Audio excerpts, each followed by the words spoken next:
Long ago, in a quiet village near the River Niger, there lived a hard-working farmer named Ezioka and his wife, Nkechi. They had two children, Kenechi, a lively boy of 10, and Adaeze, a curious girl of 8. Ezioka and Nkechi spent their days tending to their yam fields, leaving Kenechi and Adaeze to spend long hours by themselves in their compound. Though they loved each other dearly, the siblings often grew bored when their parents were away. To pass the time, they played games, sang songs, or listened to the stories the village elders had told them. But one fateful evening, a traveling storyteller came through the village. His performance was unlike anything the children had seen before, filled with strange and enchanting images, sounds, and stories that both intrigued and confused them. The whispering shadows. "Kenechi, come quickly," Adaeze called, pointing to the shadow puppets the storyteller had cast against the walls of the compound. The puppets danced and told tales that seemed foreign, yet mesmerizing to the children. They didn't understand the full meaning of what they saw, but it left a mark on their young minds. "What does it mean?" Adaeze asked, her brow furrowed. "I don't know," Kenechi replied, "but it looks like something fun that grown-ups do." The storyteller soon left the village, but the images from that night stayed with Kenechi. Days later, while Ezioka and Nkechi were away at the fields, Kenechi turned to his sister with a spark of mischief.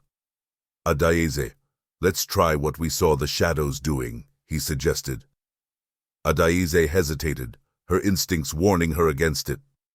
"But Papa and Mama said we should never mimic things we don't understand," she protested. "It's just pretend," Kenechi insisted. "No one will know." Reluctantly, Adaeze gave in to her brother's pressure. But as they began to imitate the strange actions they had seen, Adaeze felt a deep unease. She pulled away, tears streaming down her face. "Kenechi, this feels wrong. I never want to do this again," she cried, running to the safety of the family's hut. The keen Auntie Ngozi days passed, but the incident weighed heavily on Adaeze's heart.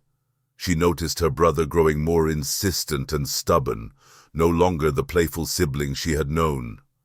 Unable to carry the burden alone, Adaeze sought help from their kind neighbor, Auntie Ngozi. "Auntie, I don't feel safe," Adaeze whispered as tears rolled down her cheeks. She recounted everything, Kenechi's suggestion, her discomfort, and her growing fear. Auntie Ngozi listened patiently, and then embraced Adaeze. "You are brave to speak up, my child," she said. "Do not fear, for I will help you." A parent's awakening, Auntie Ngozi immediately sought out Eziocha and Nkechi. At first they were shocked and defensive. "Our Kenechi would never do such a thing," Eziocha said firmly. But Auntie Ngozi gently explained, "Children are like fertile soil. Whatever seeds are sown, whether good or bad, will grow. You have worked hard in the fields, but have you tended to the soil of your children's hearts?" Her words struck a chord. Eziocha and Nkechi realized that their absence had left their children vulnerable to things they could not understand. Healing the family, Eziocha and Nkechi took swift action. They began spending more time with their children, teaching them traditional tales, songs, and proverbs that carried valuable lessons. They encouraged open conversations, urging Kenechi and Adaeze to share their thoughts and feelings.